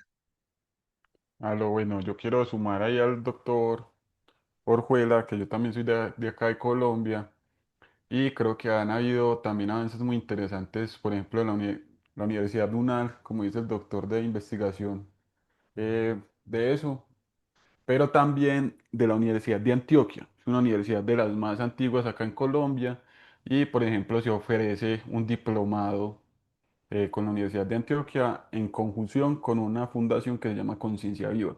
Súper recomendada, me parece que son de las entidades o de los profesionales más especializados en el tema. Ellos están incluso constituidos legalmente en Colombia. Entonces me parece que también ha habido una apertura y focos interesantes. Por otra parte, también he visto que hay ciertas dificultades, como mencionaba el doctor Orjuela, en este tema, en Colombia hay algo que se llama la Asociación Colombiana de Estudios y Terapias con psicodélicos y, por ejemplo, tuvo un problema para constituirse legalmente porque, ¿qué pasa? Se constituyen legalmente ante una entidad que se llama Cámara de Comercio, que regula es como las entidades que prestan servicios y productos, pero cuando van a abrir un banco, pues una cuenta bancaria, se los prohíben porque en sus estatutos, en sus documentos legales, hablan de psicodélicos. Y como eso tiene que ver con sustancias, se lee como narcotráfico en Colombia. Entonces también creo que falta más integración en todas las diferentes instituciones. Y creo que también sumaría que eh, el INVIMA, por ejemplo, ha mostrado también microdosis, han salido de diferentes productores chiquitos, han salido alertas sanitarias de microdosificación, que eso también frena de nuevo como el movimiento, aunque también se generan unas alertas innecesarias. Han salido publicaciones desde la policía, por ejemplo, de encontrar y captar a narcos que venden microdosis y que hacen millones de pesos, que hacen millonarias como captación de dinero vendiendo microdosis, que eso es poco real, pero también he visto como el apoyo de la policía, digamos, a los médicos tradicionales, que creo que también hace parte como de todo este movimiento, que son los médicos indígenas. Entonces, como que los reconocen también cuando ellos tienen su debida documentación como médicos tradicionales, también respetan estas otras formas de medicación. Acá, al menos en Colombia, es muy respetado el uso de ayahuasca por ciertas instituciones. Hay, de nuevo, como decía la doctora Carmen, hay psiquiatras que consideran la ayahuasca como lo peor o como que solo produce psicosis, pero también hay psiquiatras que la consideran como algo favorable en en la práctica clínica. Gracias, doctor. Veo que el doctor Badilla también tiene la mano levantada. Por favor, doctor, adelante. Muchas gracias. Sí, tal vez como para hablar de un poquito del contexto costarricense, porque en Costa Rica me parece que, o sea, como decimos aquí, ¿verdad? Apenas estamos en pañales. Recientemente hemos descubierto, ¿verdad? La parte del cannabis medicinal y ha sido eh, revelador hasta cierto punto, pero también ha evidenciado mucho las limitaciones que tenemos, ¿verdad? A nivel de cómo podemos hacer que los médicos sepan de estas cosas y que no se sientan, digamos, señalados o al mismo tiempo inseguros a la hora de prescribir. Yo creo que, al menos a nivel de Costa Rica, me parece que coincidimos mucho con lo que está pasando o lo que comentó la doctora Carmen con la parte de estigmatización, ¿verdad? Si bien es cierto, hay una corriente científica que ya vuelve innegable, ¿verdad? Muchas de las propiedades que se pueden sacar de la planta y los beneficios de utilizar extractos completos, ¿verdad? O extractos de espectro amplio versus isolados. Y seguimos viendo una ola, ¿verdad? Muy grande de mitificación y estigma, ¿verdad? Y con los psicodélicos, realmente creo que los psiquiatras acá, en su gran mayoría, diría que el 99.9% ni siquiera está contemplando estas opciones como realmente posibilidades para tratar a a los pacientes, ¿verdad? Creo que muchas de estas cuestionantes nacen de que el mismo paciente llega, ¿verdad? Con, hey, mira, me leí que hay, no sé, 25 artículos que hablan del beneficio y la eficacia y seguridad de utilizar, no sé, la psilocibina en XY contexto. ¿Será que lo puedo utilizar? Y lo que yo, al menos en mi experiencia, ¿verdad? Que eso es una de las tantas razones por las cuales algunos pacientes llegan a mí, es precisamente ante la falta de información que tienen los profesionales, ¿verdad? Más allá de señalar, mitificar y seguir este ciclo prohibicionista que venimos arrastrando desde hace muchísimos años. Yo pensaría, ¿verdad?, que lo que sí ha pasado es la apertura de ciertas instituciones que valoran, ¿verdad? Y coincido también en lo que está pasando, digamos, allá en Colombia, que aquí, digamos, por ejemplo, la UCR está estudiando también las especies de los diferentes hongos silocidios que tenemos acá, está tratando de entender primero la naturaleza y después qué aplicaciones podrían tener esto en nuestra población. Entonces, bueno, creo que estamos como en una senda muy similar, o sea, la parte científica sigue estando muy llena de señalamiento, estigma, mitificación, desinformación, miedo, y hay una creciente necesidad de la población para ser reconocidos, ¿verdad? Y al menos entablar una conversación sobre si esto nos puede ayudar, a pesar de que la evidencia nos dice que sí, ¿verdad? O sea, dice que sí. Doctora Pérez, por favor, adelante. Yo quería añadir rápido, em, aquí en España en los últimos 3 años ha habido un cambio súper fuerte de algo que era muy, muy tabú y que decían desde en la televisión brujería, lo llamaban casi, a vamos a ir a hablar pronto al Congreso de los Diputados.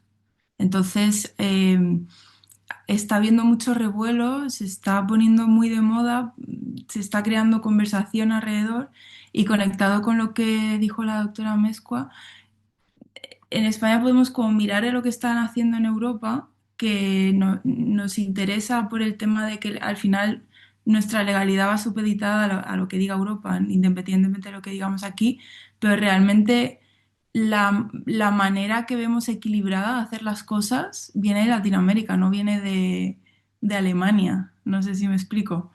Porque ahí al final van a hacer lo mismo que se está haciendo. Y por ejemplo, desde la Fundación Inahue todo el tema de la medicalización lo estamos haciendo como un caballo de Troya, porque es que si no, no se va a poder legalmente ni siquiera tener la conversación. Si no podemos entrar al Senado, no podemos hablar de esto. Si no podemos entrar al Colegio de Médicos, no podemos meter otras voces, ¿no? Pero lo que nos interesa realmente son esas otras voces, no las típicas que están diciendo lo mismo que ya ha enfermado a la población. Entonces, como que también es eh, como eso, que no sean voces pequeñas porque no lo son. Son voces súper importantes y que para mí, desde mi punto de vista, tienen la clave de cómo hacer las cosas. Doctora, muchísimas gracias por ese aporte. Sí, y como decía la doctora Mezco antes, ¿verdad? Que a veces aquí está el complejo del indio que se siente inferior cuando en realidad se están haciendo cosas realmente innovadoras y a veces grandes cosas. Bueno, el tiempo se ha ido volando porque ya son las 8:40, pero ha sido fantástico el conversatorio. Hay una pregunta que nos llegó por el Instagram que me parece interesante y es que alguien pregunta, ¿creen que el auge actual de los psicodélicos responde más a una necesidad terapéutica real o a una crisis de los modelos tradicionales de abordaje en salud mental? No sé quién quiere abordar eso. Pues a los dos, ¿no? O sea, que está tremendo porque estamos viviendo una pandemia de salud mental como nunca antes habíamos visto. Después del COVID, prevalencias de suicidio infantil, geriátrico en la vida vistos. Estamos viendo prevalencias de trastornos de ansiedad, de inicios de estas patologías en 3, 4 años de edad y complicaciones gravísimas que además pues no veíamos venir, derivado también de este sistema que no sabe qué hacer y no sabe cómo responder y de gobiernos no preparados, ¿no? No sé en sus países, pero en mi país ningún seguro de gastos médicos ni, o sea, de privado de ninguno, ¿eh? Ni el más carísimo cubre salud mental, cubre psiquiatría. Y el gobierno pues tiene, imagínense que tenemos nosotros cuando menos 4 hospitales que todos están centralizados aquí en Ciudad de México para tratar pacientes psiquiátricos, 4, más probablemente unos 50 que son hospitales generales que tienen sus pequeños servicios de psiquiatría o neuropsiquiatría.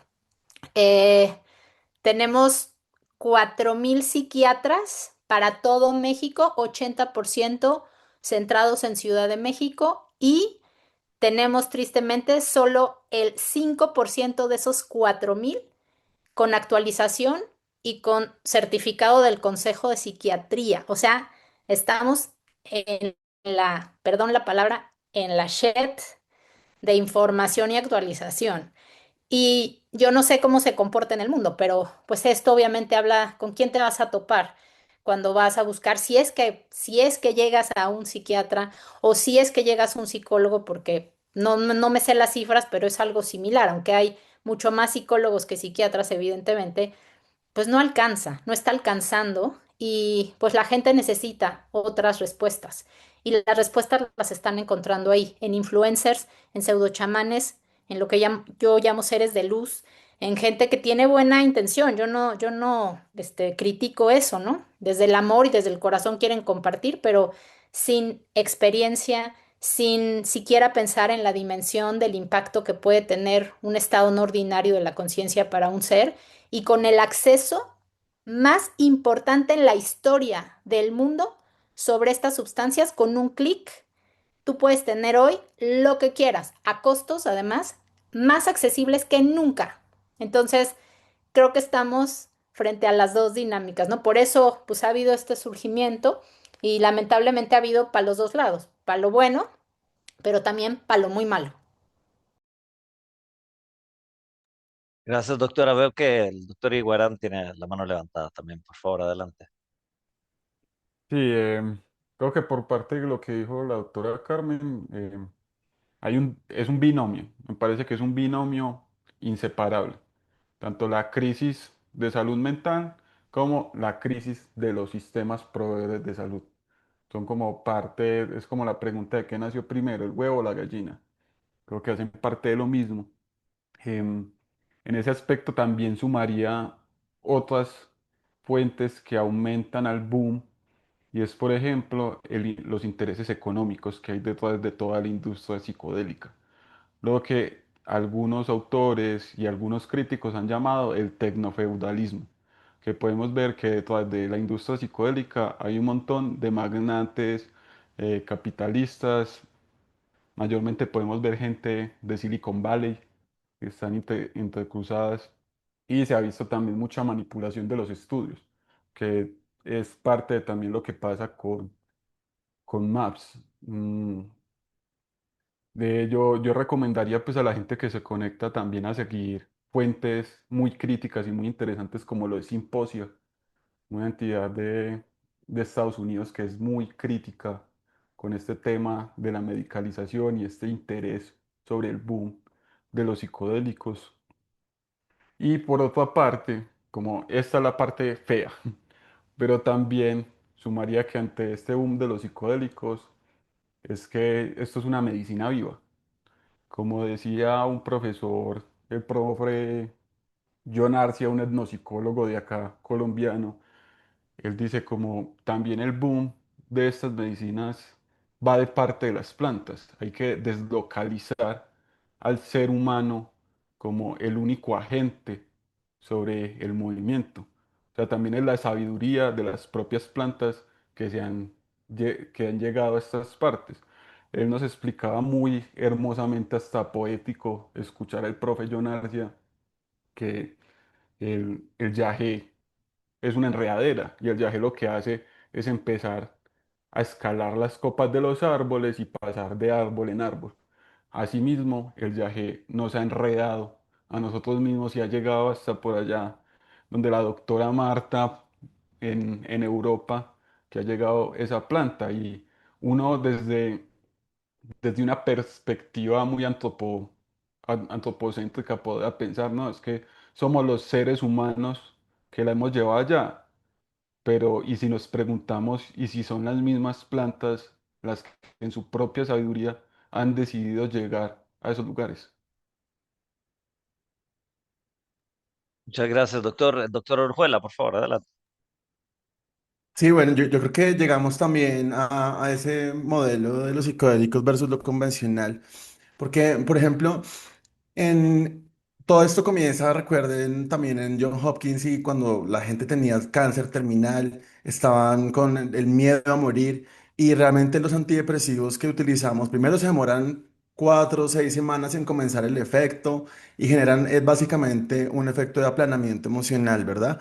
Entonces empezar a mostrar ya con lo que se sabía, como ustedes han hablado de la medicina ancestral, que hay sustancias que te ayudan a lidiar con algo tan crítico como la transición vida-muerte, fue revelador también para esas personas y por eso empiezan los estudios en gente que tiene depresión refractaria.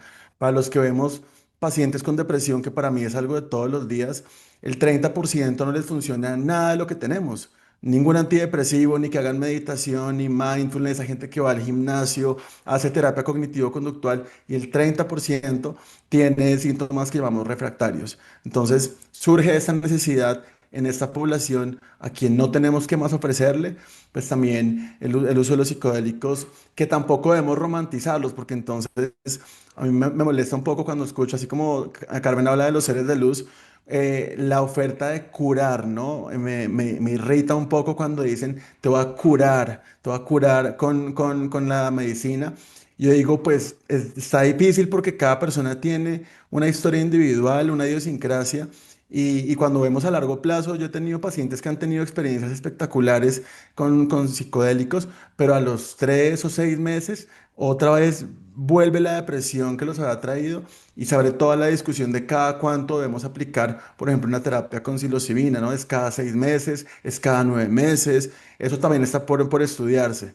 Entonces, creo que surge de esa necesidad en esa población a quien tampoco respondía con los medicamentos habituales y por supuesto pues esto se ha venido pues también distorsionando como lo hemos mencionado. Y puedo agregar algo, o sea, sumándome a lo que estás diciendo con respecto a cómo hacemos hoy investigación de esto, ¿no? O sea, Y creo que si no modificamos nuestra manera de pensar, seguimos dejando a un lado estas sabidurías de nuestros antepasados y de nuestros abuelos y nuestras abuelas, los taitas, em, y seguimos sin tomar en cuenta a Dios, por llamarle de alguna manera, a ese misticismo, a eso que hay más allá, que no tiene hoy medición, va a estar muy difícil. Y como decía Marta, o sea, el seguir ciegos ante que no es la molécula y la terapia, o sea, es la molécula, la terapia, lo que comes, con quién te relacionas, eh, etcétera. O sea, son muchas variables que hoy esa ciencia que seguimos nosotros, que nos formamos en una escuela, en una academia, con un sello y con una cédula profesional en mi caso, em, se queda muy corto, se queda sumamente corto, ¿no? Entonces, creo que también tenemos que ser capaces como seres humanos de poder avanzar con respecto a lo que es lo que hoy llamamos investigación, porque la investigación hoy día está desechando la ciencia ancestral, la está dejando a un lado y no está permitiendo que estas medicinas que tienen otro lenguaje, como decía Sebastián, que tienen vida propia, que tienen lenguaje propio, pues se puedan entender, porque lo vas a entender de una cosita así, si tú quieres seguir estudiando receptores y seguir estudiando psicofarmacología, pues ahí te vas a quedar en una cosita así y que Dios te ayude, ¿no? Pero bueno, ese sería pues mi suma a este comentario que hiciste, ¿no? Creo que sí, tenemos mucho, mucho que entender y mucho que estudiar, pero creo que tenemos que aprender a modificar cómo lo estamos estudiando para verdaderamente avanzar y verdaderamente entender. Doctor Badilla, por favor, adelante. No, sí, coincido totalmente, ¿verdad? Creo que entre más aprendo y entre más estudio, menos consciente soy de la globalidad que conllevan estas moléculas y estas plantas y estos hongos, ¿verdad? O sea, a la pregunta que nos hicieron, creo que es claro que ambos modelos han fallado, ¿verdad? Y que eso ha llevado a las personas a buscar alternativas que naturalmente no les ofrecen, ¿verdad? Y yo trato siempre dentro de la educación y el asesoramiento, digamos, de utilizar estas plantas y estos hongos, siempre respetar el contexto y respetar, ¿verdad? Mucho todo lo que tuvo que pasar para que esta medicina llegara a la persona, ¿verdad? Porque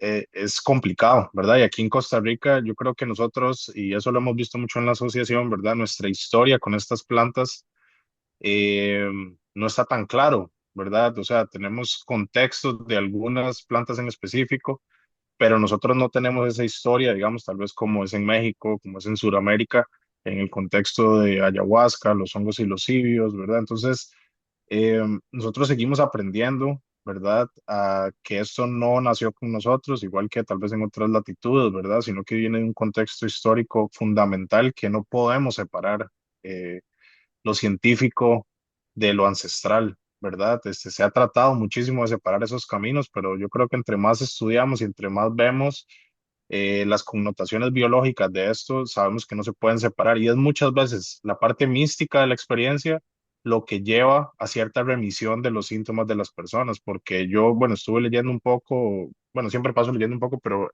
una de las cosas que he visto que los pacientes más refieren que les ayuda a subsanar a muchos de estos síntomas es el sentirse conectado a lo que lo rodea, sentirse parte de lo que lo rodea. Y eso puede ser un trabajo, puede ser una relación, puede ser el contexto en el que vive, puede ser eliminar o introducir un hábito, ¿verdad? Entonces, para mí, digamos, es interesante ir aprendiendo la importancia y siempre aplicarla también de la ancestralidad de la molécula, ¿verdad? Y por eso yo siempre trato de hablar un poco de la historia, porque a veces se nos olvida todo lo que hemos pasado para que hoy estemos un grupo de profesionales de, digamos, lugares diferentes, de diferentes partes del continente, de continentes diferentes, estar conversando de esto con tanta apertura y transparencia, ¿verdad? Porque al final creo que es clave la educación, como lo veníamos hablando, ¿verdad? O sea, la educación tiene que ser la herramienta por la cual las personas se guíen y quieran optar por estas terapias y hacerlo de la manera más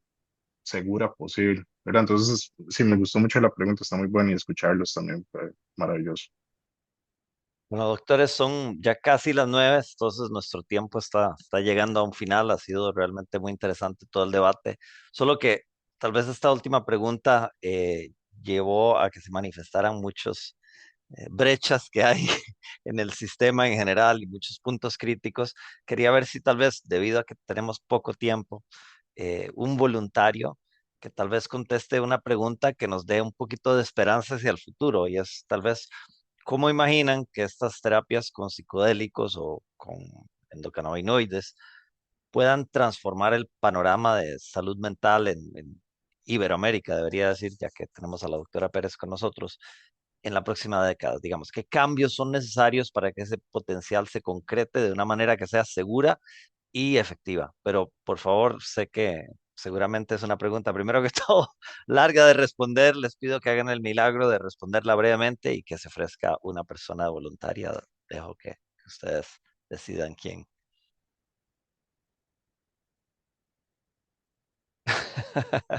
Como el meme de Spider-Man.